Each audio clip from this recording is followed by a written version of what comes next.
ओम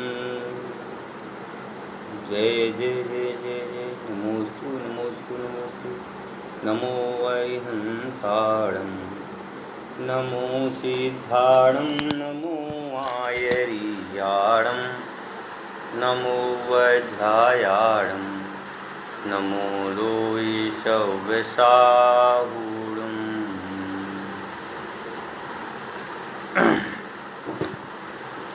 अपनी चर्चा अद्वैत दर्शन पर चल रही थी। अद्वैत दर्शन जो था, यह दर्शन शंकराचार्य का था और इन्होंने ब्रह्म, पर ब्रह्म और अपर ब्रह्म इन दो रूपों में चर्चा अपन से की थी। इन्होंने चेतन और अचेतन को ब्रह्म में पर ब्रह्म और अपर ब्रह्म रूप में बात मानी थी। वेदांत दर्शन में मुख्यता जो थी वो मुख्यता इसी बात की थी कि इसमें दो दर्शन हैं, दो बातें हैं। हम जैसे जीव तत्व की चर्चा करते हैं तो जीव तत्व को, आत्म तत्व को जो है अपन लोग आत्मा ही बोलते हैं, पर ये लोग जो है अद्वैत दर्शन में अपर पर ब्रह्म बोलते हैं और अपर ब्रह्म बोलते हैं शरीर आदि बुद्धि पर बुद्धि को। तो इस प्रकार अपन जब देखते थे, कल अपन ने जो चर्चा की थी उस चर्चा में अपन ने बहुत अच्छा स्वरूप देखा था कि केवल अपने शुद्ध बुद्ध आत्मा में लीनता, शुद्ध बुद्ध चैतन्य में लीनता सो पर ब्रह्म, और आदि पर बुद्धि में लीनता सो अपर ब्रह्म। जैसे अपन बोलते हैं ना जड़ और चेतन, तो जड़ अपन किसको बोलते हैं? पुद्गल आदि को, और चेतन किसको बोलते हैं? आत्म तत्व को। ऐसे ही इन लोग जो शंकराचार्य थे, इन्होंने शंकराचार्य का जो अद्वैत दर्शन है, इस अद्वैत दर्शन में भी इसी प्रकार की निरूपणा की है कि जो पर ब्रह्म है वह तो है आत्मा, और जो अपर ब्रह्म है वह है इंद्रियां, शरीर, बुद्धि, मन, राग, द्वेष आदि के विचार। बात को बहुत अच्छे से समझना, तभी आगे समझ में आएगा। शंकराचार्य ने आत्मा को कहा है पर ब्रह्म, और शरीर आदि पुद्गल द्रव्यों को, पर बुद्धि को, मोह राग द्वेष इत्यादि के परिणामों को कहा अपर ब्रह्म। तो इस प्रकार से पर ब्रह्म और अपर ब्रह्म अर्थात जड़ और चेतन और अचेतन, इस रूप में इन्होंने चर्चा की है शंकराचार्य ने। और वो उनके जो शंकराचार्य ने जो कथन किया है वह कथन लगभग पूरा का पूरा जैन दर्शन पर घटित हो रहा है। जैन दर्शन का जो स्वरूप है उसी जैन दर्शन के स्वरूप पर इन्होंने चर्चा की है। आज अपनी जो चर्चा है, मूल जो चर्चा है, वह चर्चा है अद्वैत दर्शन में आत्मा, या अद्वैत दर्शन में मोक्ष की अवधारणा। कि अद्वैत दर्शन जो है शंकराचार्य के द्वारा जो लिखा गया जो दर्शन है, या जिसके प्रवर्तक शंकराचार्य हैं, तो शंकराचार्य ने जो है किस प्रकार से आत्मा के स्वरूप को बताया है कि आत्मा क्या है और क्या नहीं है। समझ गए ना? तो अब मैं थोड़ा सा आपको बताता हूँ। अद्वैत दर्शन के अनुसार जीव या आत्मा ब्रह्मा ही है, मतलब में जीव या आत्मा उसको ब्रह्म ही कहा है। जब मोक्ष की चर्चा चल रही है तो मोक्ष की चर्चा में केवल बहुत अच्छी बात आई है, इन्होंने कहा है कि चाहे आप जीव कहो, चाहे ब्रह्म कहो, चाहे पर ब्रह्म कहो, बात एक ही है। समझेंगे ना? ब्रह्म के अतिरिक्त कुछ भी नहीं है।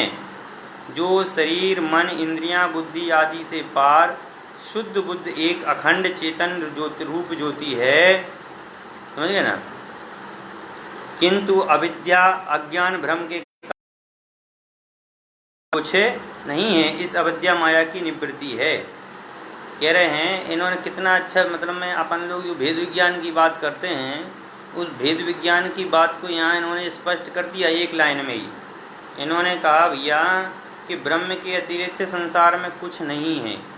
एक बात, इंद्रियां, बुद्धि, बल जो इत्यादि जो हैं से पार जो शुद्ध बुद्ध एक चैतन्य है, वही आत्मा है, वही ब्रह्म है।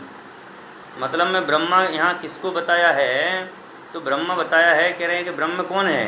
तो ब्रह्म वही आत्मा है। जैसे जैन दर्शन में अपन आत्मा शब्द प्रयोग करते हैं ना, कि भैया आत्मा तत्व होता है, वह चेतना स्वभाव वाला होता है, उसमें राग देश के परिणाम नहीं होते हैं। ऐसे आचार्य जो शंकराचार्य हुए हैं अद्वैत दर्शन के प्रवर्तक, तो अद्वैत दर्शन में बिल्कुल सेम टू सेम वैसे ही कथन है।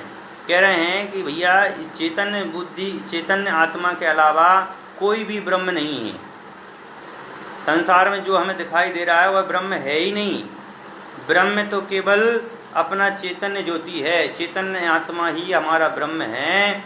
इसके अलावा संसार में कोई ब्रह्म है ही नहीं। जो बुद्धि है, मन है, इंद्रियां हैं, विषय हैं, कसाय हैं, क्रोध, मान, माया, लोग ये कह रहे हैं ये तो अविद्या है, ये तो माया है, ये तो जड़ है, ये तो अचेतन है। समझ गए? इसको अपन बोलते हैं ना अचेतन, ये अचेतन मानते हैं। अपर ब्रह्म है, अपर ब्रह्म। अपन लोग बोलते हैं अचेतन है, जड़ है, लेकिन एक लोग क्या बोलते हैं, ये अपर ब्रह्म है। पर ब्रह्म तो हुआ अपना आत्मा और अपर ब्रह्म हुआ जड़। तो कह रहे हैं, और कह रहे हैं यदि आप मोक्ष की भी बात करते हो तो मोक्ष नाम की भी ऐसी कोई चीज़ नहीं है, ये सब अपर ब्रह्म है। मोक्ष की कल्पना करना भी अपर ब्रह्म है। समझ गए ना? आत्मा ज्ञान स्वरूप है और वही मोक्ष है। मतलब मैं आत्म तत्व की बात इन्होंने कही है कि भैया जो आत्मा है वास्तव में, यहाँ बिल्कुल शुद्ध निश्चय नय का कथन आ गया, एकदम शुद्ध निश्चय नय वाली बात।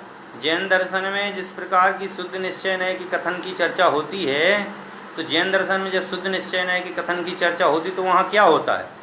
वहाँ यही होता है कि भैया जो आत्मा है वह आत्मा ज्ञान दर्शन स्वभावों से पृथक है, वह हमारी है नहीं है।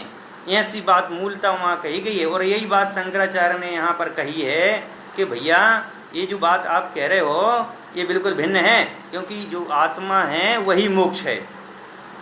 समझ गए ना? जो आत्मा का क्या ज्ञान है वही असली मोक्ष है और वही असली ज्ञान है।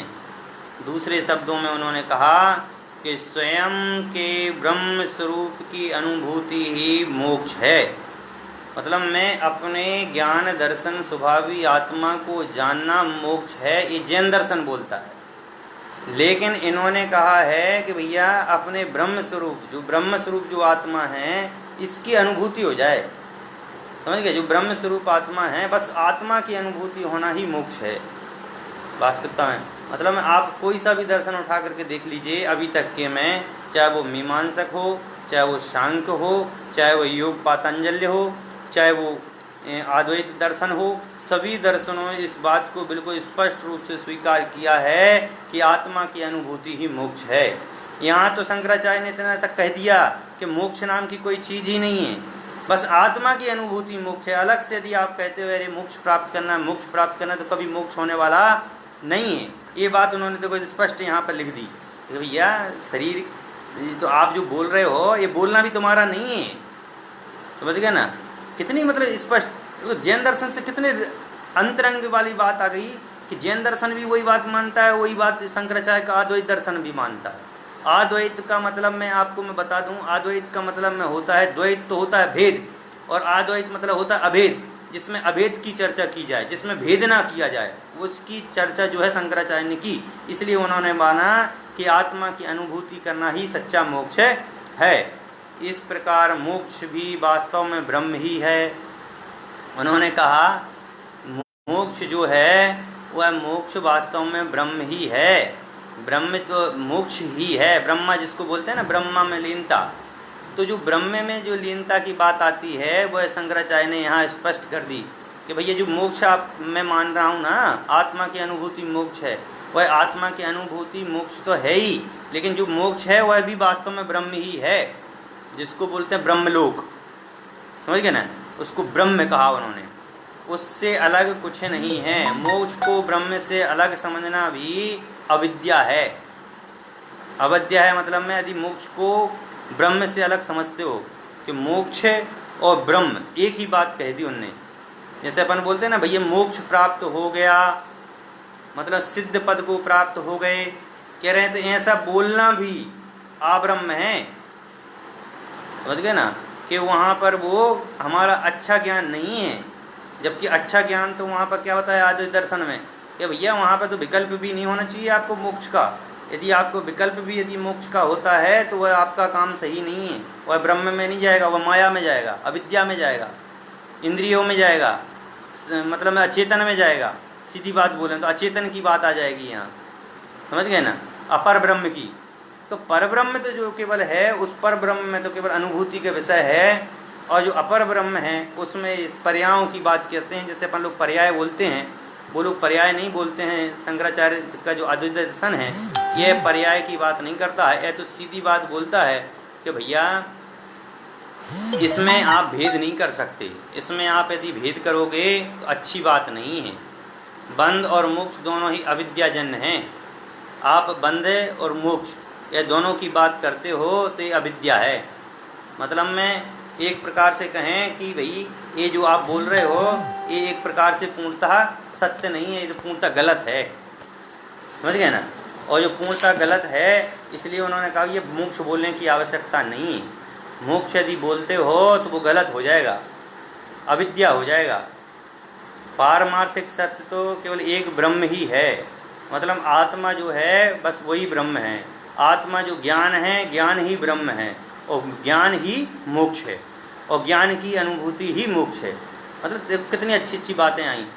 एक तो बात उन्होंने कही भैया कि जो ब्रह्मा है वही मोक्ष है, और ब्रह्मा ही परमार्थिक सत्य है। ब्रह्मा जो है वही मोक्ष है, वही ज्ञान है, वही आत्मा है, वही अनुभूति का विषय है, और वही परमार्थिक सत्य है। उसके अलावा कोई भी सत्य नहीं है। अतः जो ब्रह्मा को जानता है वह ब्रह्म बन जाता है। जो ब्रह्म मतलब में जो अपनी आत्मा को जानता है, आत्मा का अनुभव करता है, बस वही ब्रह्मा बन जाता है। ब्रह्मा विद ब्रह्म एव भवति, कि ब्रह्म ज्ञान और ब्रह्म भाव में कोई अंतर नहीं है। ब्रह्म ज्ञान कहो या ब्रह्म भाव कहो, दोनों ही आत्मा के भाव हैं, दोनों ही पर ब्रह्म के भाव हैं। पर ब्रह्म मतलब में आत्मा, तो पर ब्रह्म के भाव हैं। इन दोनों के भावों में जो ज्ञान की जो लीनता की बात शंकराचार्य ने कही है, वह शंकराचार्य कह रहे हैं कि अद्वैत दर्शन में ऐसे दर्शन की अनुभूति है जिसमें केवल ज्ञान को मुख्यतः लिया जाए। यदि ज्ञान के अलावा दिया आपने मोक्ष शब्द भी जोड़ दिया ना, ज्ञान से पृथक, तो समझ लेना वो अविद्या है, अपर ब्रह्म है, मतलब अचेतन की बात हो गई वो, समझेंगे ना। जब चर्चा आत्मा की चल रही है तो कह रहे वहाँ पर पर ब्रह्म ही लेना है, और पर ब्रह्म मतलब में अपना आत्मा। जीव ब्रह्म बनता नहीं, स्वयं ब्रह्मा ही है। एक बात और लो स्पष्ट कर दी इन्होंने। आज जो समय सार में हम चर्चा कर रहे थे दोपहर में, तो उसी बात को यहाँ पर भी उन्होंने कह दिया कि जीव जो है ब्रह्मा बनता नहीं है, वह स्वयं ब्रह्म है। ब्रह्मा कभी किसी के द्वारा बनाया नहीं जा सकता भैया। ब्रह्मा तो स्वयं ब्रह्म है, वह तो पहले से ही है। वह किसी भी जीव किसी भी पर्याय में चला जाए, आत्मा तो वही का वही रहता है, चाहे वह नरक में जाए, चाहे निगोद में जाए, चाहे त्रियंश में जाए, चाहे देव में जाए, चाहे मनुष्य में आए, आत्मा तो वही का वही है। आत्मा कभी परिवर्तित होता नहीं है, बस उसे पहचानने की ज़रूरत है, और यही मोक्ष है। जो अपनी आत्मा को पहचान जाता है वह बस मोक्ष को प्राप्त हो जाता है। तो केवल पहचानने मात्र की ज़रूरत है, और कोई आवश्यकता की बात नहीं है।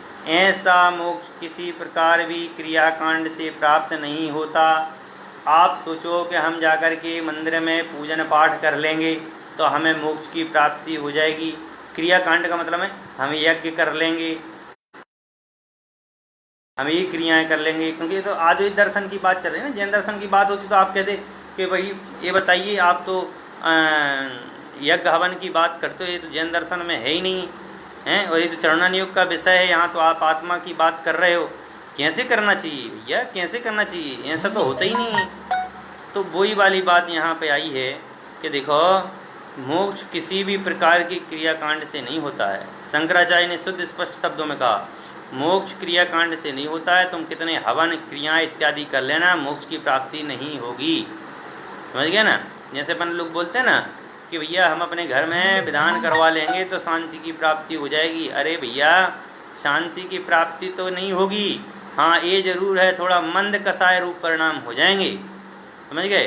क्योंकि आपको उस रूप परिणति हो जाएगी, तो उस रूप परिणति होने से आपकी जो कसाय है वह कसाय थोड़ी मंद हो जाएगी, परंतु आपको सुख शांति पूरी नहीं होगी। यहाँ पर आचार्य शंकराचार्य कह रहे हैं अद्वैत दर्शन में कि भैया कि क्रियाकांड से कभी भी आत्मा की प्राप्ति नहीं होती है। आत्मा की प्राप्ति कब होती है? तो कह रहे ज्ञान मात्र से प्राप्ति होती है। आत्मा का मोक्ष यदि प्राप्त करना है तो अपने ज्ञान को जानना पड़ेगा। इन्होंने शुरू में कह दिया था स्वयं के ब्रह्म स्वरूप की अनुभूति ही मोक्ष है, कि भैया स्वयं के आत्मा को जानना ही मोक्ष है, इसके अलावा कोई मोक्ष नहीं है। ये तो क्रियाकांड यज्ञ हवन इत्यादि करना ये अपना स्वरूप नहीं है, ये तो बाह्य का स्वरूप है। और बाह्य का स्वरूप बाह्य का होता, अपना स्वरूप तो अपने अंदर का होता। ये सोच लीजिए जैन दर्शन में भी यही बात कही और यही बात यहाँ पर शंकराचार्य कह रहे हैं। कितनी बड़ी बात आ गई। अद्वैत दर्शन भी इसी बात को मान रहा है।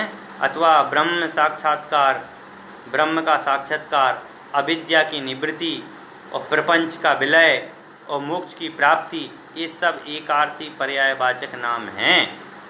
कहने का तात्पर्य यही है कि जीव परमार्थ से शुद्ध बुद्ध ब्रह्म ही है। देखो जैसे मैंने आज सुबह उदाहरण दिया था ना कि कोई बच्ची है और वह बच्ची जो है छोटी सी है और स्कूल में रोल करना है किसी का, स्कूल में जाकर के और उसको एक बंदरिया का रोल करने का मौका मिला, समझ गए ना। तो वह स्कूल में जाती है और खूब बंदर का रोल करती है, खूब डांस करती है और लास्ट में जब प्रोग्राम ख़त्म हो जाता है तो बच्चे एकदम थक जाता है और मम्मी के पास आता है और मम्मी से बोलता है मम्मी भूख लगी, समझ गए। तो मम्मी क्या कहती है, अरे तू तो बंदरिया है, पहले मनुष्य गति में आ। ऐसा बोलती है क्या? तू तो बंदरिया है, पहले मनुष्य गति में आ, उसके बाद में तुझे मिलेगा। और फिर यदि मम्मी कुछ खाने में उसको रसगुल्ला दे देती है तो वो रसगुल्ला खाती है तो स्टेज के जो पास वाले लोग होते हैं कहते हैं देखो देखो देखो बंदरिया खाना खा रसगुल्ले खा रही है। अरे भैया, चाहे आप बंदरिया में देखो, चाहे मनुष्य गति में देखो, चाहे नरक गति में देखो, चाहे देव गति में देखो, आत्मा तो वही एक ही है। और वही यहाँ पर कह रहे हैं कि कहने का जीव परमार्थ से शुद्ध बुद्ध ब्रह्म ही है, कि आत्मा जो है निश्चय की दृष्टि से देखें तो शुद्ध ही है। उसमें कहीं परमार्थ की दृष्टि लिखी है यहाँ पर, परमार्थ यानी सत्य की दृष्टि से तो आत्मा एकदम शुद्ध बुद्ध निराकार निर्विकार ही है। किंतु अविद्या के कारण, मतलब में पुद्गलादि के कारण अथवा कहें कि कर्मों के कारण, अब देखो शब्दों का हेर फेर है केवल। अविद्या कहा अपन मोह राग देश के, माया कहा तो अपन मोह पर बोल देते हैं। बात एक ही है, बस केवल हर दर्शन में मैंने अभी तक देखा है लगभग दर्शनों में बात एक ही कहते हैं, पर वहाँ पर जो विचार है वह विचार तो केवल वही का वही सेम टू सेम ही है अधिकतर दर्शनों में। अविद्या कहा, अविद्या के कारण, अविद्या क्या है? अज्ञान के कारण। अज्ञान के कारण से कह रहे हैं कि मोह राग देश युक्त बना हुआ है और अविद्या के कारण शरीर इंद्रिय मन में तादात्म्य अर्थात एकत्व ममत्व करता है। ये अविद्या के कारण मतलब अज्ञान के कारण से पर वस्तु में एकत्व की बुद्धि करता है, समझ गए ना। पर वस्तु में एकत्व की बुद्धि करता है। भाई पर वस्तु में एकत्व की बुद्धि क्यों करते हो? एकत्व तो खराब है भैया, मतलब एकत्व की बुद्धि जो तुम पर वस्तु में करते हो एक बहुत गंदी बात है। ये तो विसंवाद पैदा करने वाली बात है, ये तो दुख की बात है, हैं? एक वस्तु अन्य वस्तुओं में तुम एकत्व की बुद्धि क्यों करते हो? ये शरीर को तुम अपना क्यों मानते हो? ये शरीर तो आपका है ही नहीं। ये जीव अनादिकाल से मोह राग देश के परिणामों को अपना परिणाम समझता है, मोह राग देश के भावों को अपना भाव समझता है। किसी के कुछ कहने पर यह अपना समझ लेता है, समझ गए ना। तो कह रहे हैं एकत्व ममत्व करता है और अपनी इसी मिथ्या अहंकार के कारण विविध शुभाशुभ कर्मों को करता है और जिसके कारण से वह क्या करता है? अनेक प्रकार के शुभ कार्य करता है, अनेक प्रकार के अशुभ कार्य करता है, समझ गए ना। जब आश्रव है तो भैया तुम जब कोई क्रिया करोगे तो जैसी क्रिया करोगे वैसा आश्रव का बंध होगा। आप धर्म की क्रिया करोगे तो आश्रव पुण्य आश्रव का बंध होगा। आप अधर्म की क्रिया करोगे तो पाप आश्रव होगा और यदि पाप आश्रव होगा वह संसार का कारण है, समझ गए ना। यही पुण्य और पाप। लेकिन यहाँ पर बताएंगे दूसरी बात, उनका सुख दुख रूप कर्म फल भोगता हुआ जन्म मरण में संसार चक्र में परिभ्रमण करता रहता है।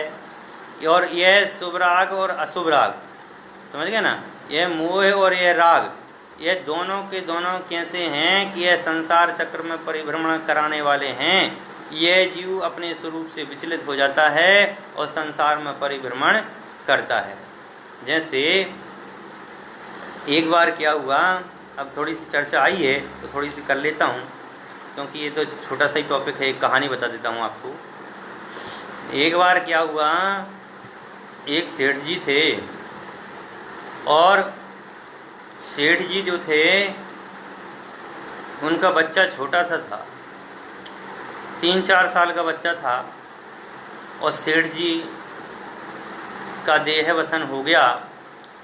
उन्होंने, सेठ जी ने कहा कि भाई मैं मर रहा हूँ, तो ऐसा करना कि यह सारी की सारी जो मेरी जो कमाई है, यह बच्चा जब बड़ा हो जाए, समझदार हो जाए, तो इसे यह पूरी सारी कमाई इसको दे देना। माँ थी, माँ भी नहीं समझती थी कि क्या दिया है। उसने ली पोटली और बांध के अपनी अलमारी में रख दी, और जब बांध के अलमारी में रख दी, जब बच्चा 21-22 साल का हो गया, युवा हो गया, तो उस पोटली को निकाला और कहने लो बेटा ये पोटली ये आपके पिताजी ने दी थी, और बोला था कि भाई जो पुत्र जब बड़ा हो जाए तो उसको यह दे देना कि वो अपना धंधा पानी स्टार्ट करे। उन्होंने बोला कि भैया ठीक है। उसने वो लिए, और उनकी मम्मी ने बोला भैया इतने महंगे हैं, इनको तो तुम जाकर के बॉम्बे में बेचो, ये उदयपुर में बिकने वाले नहीं हैं, इनकी कीमत बहुत ज़्यादा है, उदयपुर लायक नहीं है, उदयपुर से बहुत ज़्यादा कीमत है, उदयपुर में कोई ख़रीद नहीं सकता कोई ज्वेलरी वाला, इतने महंगे डायमंड हैं। तो चला बॉम्बे, और बॉम्बे में जाता है और मार्केट में वह उन लालों को, यानी उन दो गोले कांच के 2 गोले थे। हमें तो कांच ही है, हमें तो सामने कोई डायमंड भी रख दे तो हमें तो कांच ही दिखता है भैया, हैं, हमें पहचान तो है नहीं। तो वो जब वह जा कर के उन 2 गोलों को लेकर के किसी सेठ के यहाँ गया, तो उसने कहा इनको फेंक दो नाली में, ये तो कांच के टुकड़े हैं। उसको बड़ा दुख हुआ। फिर उसने सोचा कि नहीं, इसको पहचान नहीं है। वो दूसरे सेठ के पास गया, उसने भी कहा कि जाओ यहाँ नहीं मिलेगा कुछ भी, इनको नाली में फेंक दो। तीसरे के यहाँ गया, उसने भी ऐसे 8-10 बार जगह गया। उसके बाद में लास्ट बार एक सेठ के यहाँ पहुँचा, और उस सेठ ने जब उसके वो 2 गोल लाल देखे हैं, तो लाल देखते ही उस सेठ को विचार आया। कहने लगा ये बताइए ये कितने जगह आपने बेचे? कहले 10-15 जगह बेचे, कोई ने खरीदे नहीं। कहले अरे हैं, कौन खरीद सकता है इतने महंगे, उनके पास पैसे ही नहीं है भैया। तुम्हारे पास में पैसे, मेरे पास पैसे अभी नहीं है, 6 महीने बाद होंगे। तुम ऐसा करिए कि मेरी दुकान में काम करते रहिए और यहाँ पर इसको आप अपनी तिजोरी में रख दीजिए। और तो उसने सोचा यार बहुत महंगे हैं, तो उसने कपड़ा बांधा, कपड़े बांध के छोटी तिजोरी में, फिर बड़ी तिजोरी में, फिर उससे बड़ी तिजोरी में, फिर उससे बड़ी, ऐसे 8-10 तालों के अंदर उसने बंद करके वो सारी चाबियाँ अपने पास रख लीं। 6 महीने ने उस लड़के ने उस दुकान पर काम किया, और 6 महीने बाद में जब सेठ जी को समझ में आया कि लड़का काम करना सीख गया है, तो उन्होंने कहा कि भैया आप जाइए, और आज मेरे पास में इतना पैसा है कि मैं आपके दोनों लाल खरीद सकता हूँ। वह बच्चा गया, उसने खोल के जैसा बांधा था वैसे धीरे धीरे खोल के देखा, तो उसमें वास्तव में 2 कांच के टुकड़े थे। हैं, तो मेरे जो कहने का मतलब ये है कि जब उसको पहचान हो गई, उस लड़के को, कांच के टुकड़े थे, उसकी पहचान हो गई, उसको उसके स्वरूप की पहचान हो गई उसको, कि भैया डायमंड क्या होता है और कांच क्या होता है, ऐसी आत्मा क्या होता है और शरीर क्या होता है। उसको अभी तक अपने की पहचान नहीं थी, अब उसको अपने की जब पहचान हुई तो उसने उठा करके दोनों के दोनों नाले में फेंक दिए। कहने का मतलब ये है कि जब तक हमें अपने स्वरूप की पहचान नहीं होती है, हम यहाँ से वहाँ, वहाँ से वहाँ, वहाँ से वहाँ भटकते रहते हैं। जब हमें कोई ज्ञानी पुरुष परमात्मा का संयोग मिलता है, तभी हमारा जाकर के जीवन कल्याण होता है। इसलिए यहाँ भी कहा है, यही उसका बंधन है। इस बीच जब कभी से तत्वमसि इस श्रुति वचन का उपदेश प्राप्त होता है और उसे भली भांति समझ लेता है।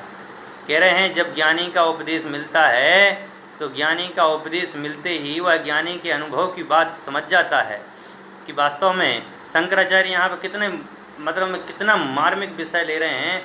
ऐसे लग रहा है कि ये तो पूरा जैन दर्शन है। शंकराचार्य बिल्कुल स्पष्ट शब्दों में कह रहे हैं तत्वमसि कि भैया ये उपदेश भी किसके कि ज्ञानी पुरुष के उपदेश के द्वारा आत्मा अपने को जान लेता है, अपने चेतन स्वरूप को जान लेता है, तभी जाकर के ये ब्रह्मा होता है, तभी जाकर के यह अपन पर ब्रह्म होता है।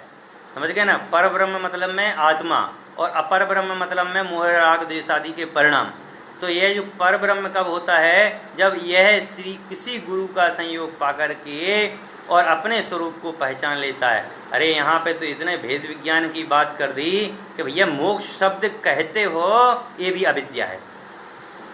शंकराचार्य ने कितनी बढ़िया बात कही। वास्तव में जैन दर्शन पे एक एक शब्द मतलब में शंकराचार्य ने बिल्कुल स्पष्ट किया कि आप माया शब्द बोलते हो, यदि कुछ भी आप मोक्ष शब्द का भी नाम लेते हो, यदि नाम लेते हो तो वो अविद्या है, अज्ञान है, हैं? और उसका जो अनुभव करते हो उसी पर ब्रह्म का, तो उसी को मोक्ष उन्होंने कहा है कि पर ब्रह्म का स्वरूप का भान करना वही मोक्ष है, वो ज्ञान के स्वरूप का भान करना वही मोक्ष है। यहाँ पर बहुत अच्छी बिल्कुल सटीक बहुत अच्छा बात इन्होंने यहाँ पर कही है। देखो और क्या कहते हैं, ब्रह्म साक्षात्कार होते ही आप ब्रह्म की निवृत्ति हो जाती है।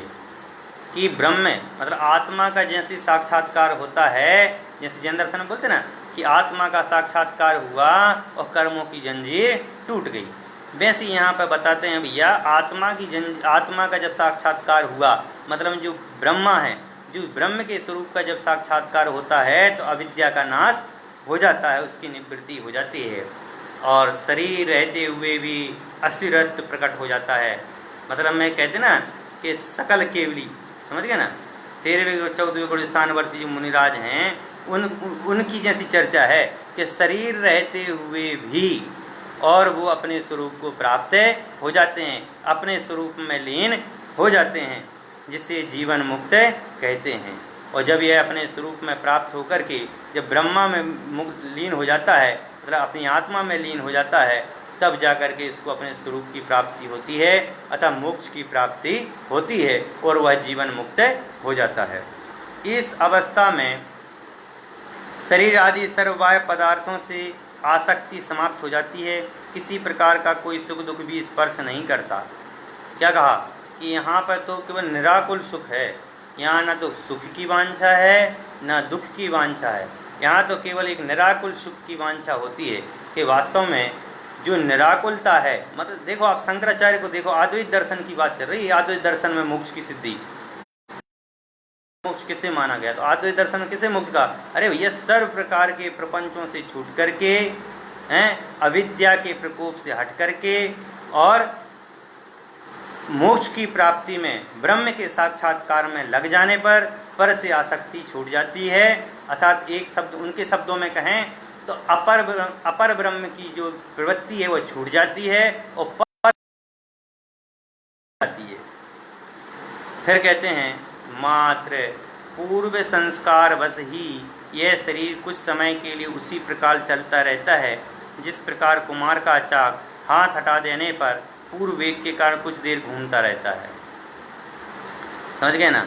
केवल कह रहे हैं कि देखो कितना अच्छा उदाहरण दिया कि जैसे कुमार का जो चाक है वह चाक घुमाता है, लेकिन जब वह डंडा हटा देता है उसके बाद भी चाक घूमता रहता है, घूमता रहता है, घूमता रहता है। उसी प्रकार से बता रहे हैं कि यह कर्मों से विमुक्त होने के बावजूद भी यह आत्मा अपने में जाने के बाद फिर भी यह शरीर कुछ समय तक के लिए घूमता रहता है, यह शरीर कुछ समय तक उसके साथ में रहता है। इस अवधि में नवीन कर्मों का आश्रय नहीं होता है। इन्होंने लिखा कि इस अवधि में नवीन कर्म संचित नहीं होता है, पुराना प्रारब्ध कर्म नष्ट होता रहता है।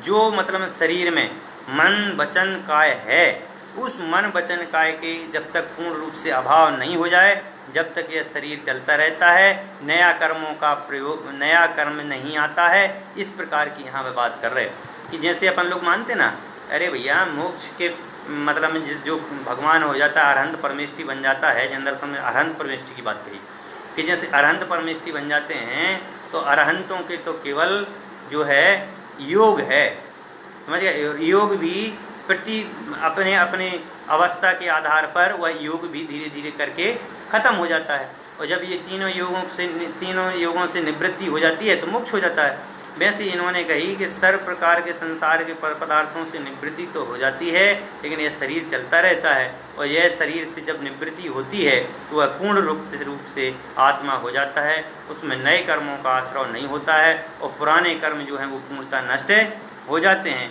तब उन्होंने कहा देह पात होकर विदेह मुक्त हो जाती है, आने के देह को पतित कर दिया, अब दोबारा यह देह प्राप्त नहीं होगी, समझ गए ना। मतलब यहाँ पर मैंने पहले जो बताया था आप लोगों को कि बहुत सारे शब्द हैं, देह परिवर्तन, समझ गए ना। अपन संसार में बोलते हैं ना अपन देह परिवर्तन का देह परिवर्तित हो गई, लेकिन यहाँ क्या लिखा है उन्होंने देहपात, कि देहपात का मतलब है अब दोबारा उत्पन्न नहीं होगी, दोबारा प्राप्ति नहीं होगी उस देह की, समझ गया। और कैसा हो जाएगा, विदेह मुक्ति हो जाती है, यानी मोक्ष की मुक्ति प्राप्ति हो जाती है, ब्रह्म स्वरूप ही हो जाता है और वह ब्रह्मा में लीन हो जाता है। ऐसे इस मोक्ष का साधन एकमात्र ज्ञान ही है। अद्वैत दर्शन बिल्कुल स्पष्ट शब्दों में कह रहा है कि भैया अपने स्वरूप की प्राप्ति में केवल ज्ञान ही है। हम लोग क्या करते हैं कि भाई अपने अपने जो दर्शन है उसको अपन प्रबल मानते, अरे भैया सब दर्शनों में आत्मा के स्वरूप की लगभग चर्चा एक ही है। यदि जहाँ पर भी ज्ञान की बात आती है, चाहे वो उपनिषद को उठाकर देख लीजिए, चाहे ब्राह्मण उपनिषद को उठा करके देख लीजिए, कोई सा भी उपनिषद को उठा करके देख लीजिए, जब उसमें ज्ञान शब्द की प्राप्ति होती है, ज्ञान की विभूति की बात की जाती है, तो वहाँ केवल एक ज्ञान की ही बात होती है। और इन्होंने भी कह दिया मोक्ष का एक साधनभूत कारण है, तो वो है ज्ञान। ज्ञान के बिना मोक्ष की प्राप्ति नहीं हो सकती। जो मोक्ष प्रतिबंधक अविद्या या अज्ञान को नष्ट कर देता है, कर्म कांड और उपासना आदि की भूमिका में चित्त शुद्ध एकाग्र बनाने का जो साधन कहा सकता है, कह रहे हैं कि कर्म कांड और उपासना आदि तो केवल चित्त की शुद्धि है। मतलब जैसे अपन बोलते हैं ना, ये तो व्यवहार है, ये तो व्यवहार की चर्चा है भैया, हैं उपासना करना, हैं सब क्रियाकांड इत्यादि करना, ये तो व्यवहार है। वैसे यहाँ पर भी कह रहे हैं ये तो व्यवहार है, ये तो केवल एक साधन है। ये शरीर जो है एक साधन है, इसको तपाना एक साधन है, इससे लेना देना कुछ भी नहीं है, हैं। वस्तुतः ज्ञान और कर्म ये दोनों प्रकाश और अंधकार के समान कहे हैं। जैसे कि प्रकाश होते ही, मतलब जैसे ही ज्ञान की प्राप्ति होते ही अंधकार नष्ट हो जाता है, अंधकार जो विनष्ट हो जाता है, उसी प्रकार से आत्मा यानी कि पर ब्रह्म के स्वरूप का ब्रह्म में लीन होने पर एक नए तत्व का प्रकाश होता है। वह नया तत्व ही मोक्ष कहलाता है, वही नया तत्व मोक्ष तत्व कहलाता है।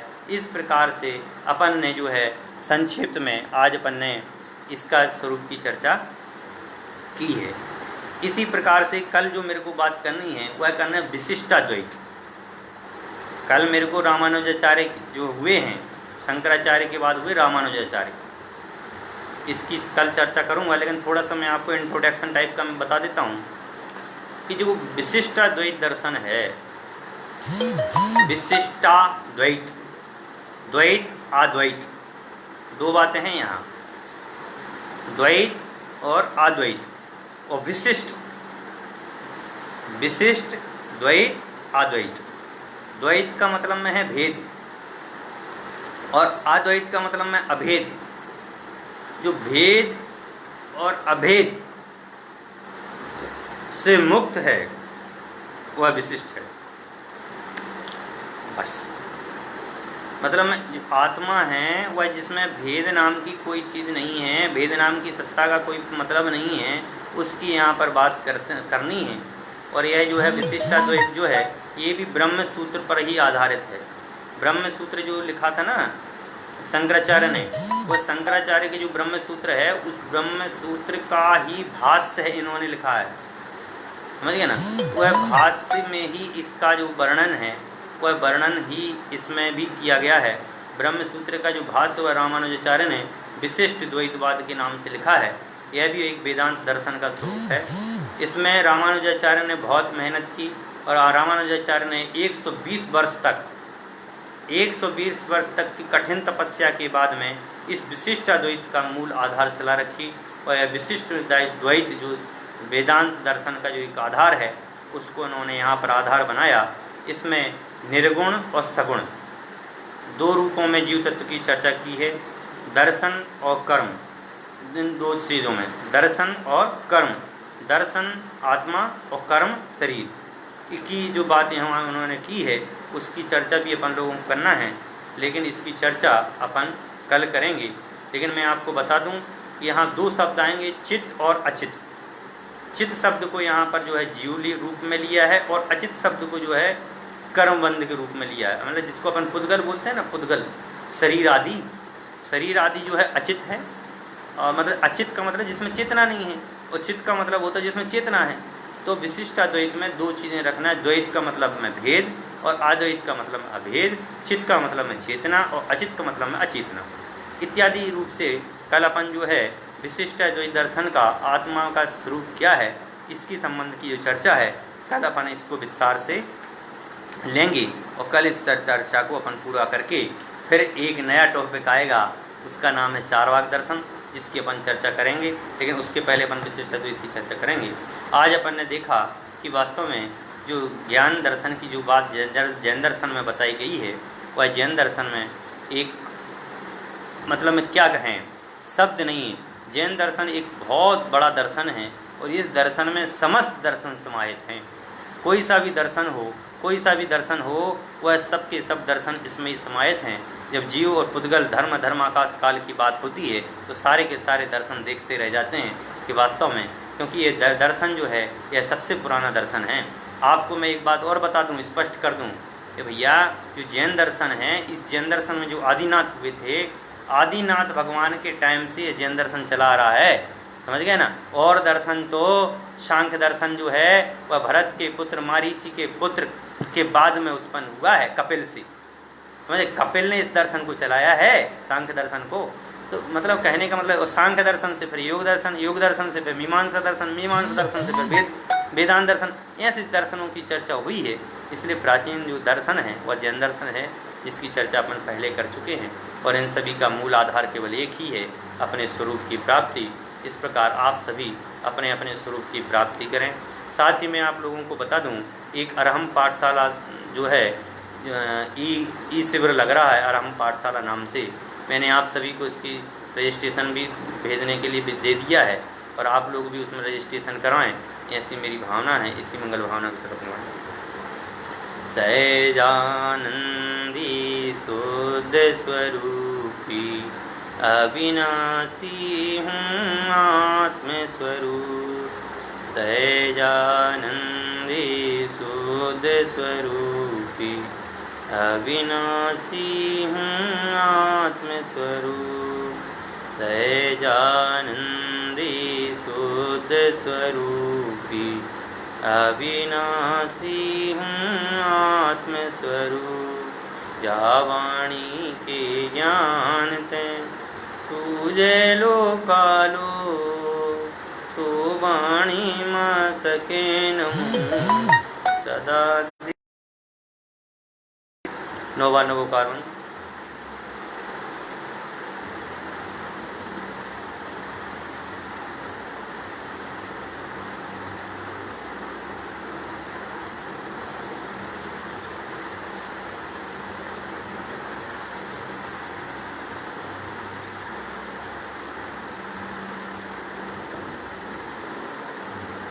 गुरुद्वारा सांजन वाणी माता की जय। जय जिनेन्द्र।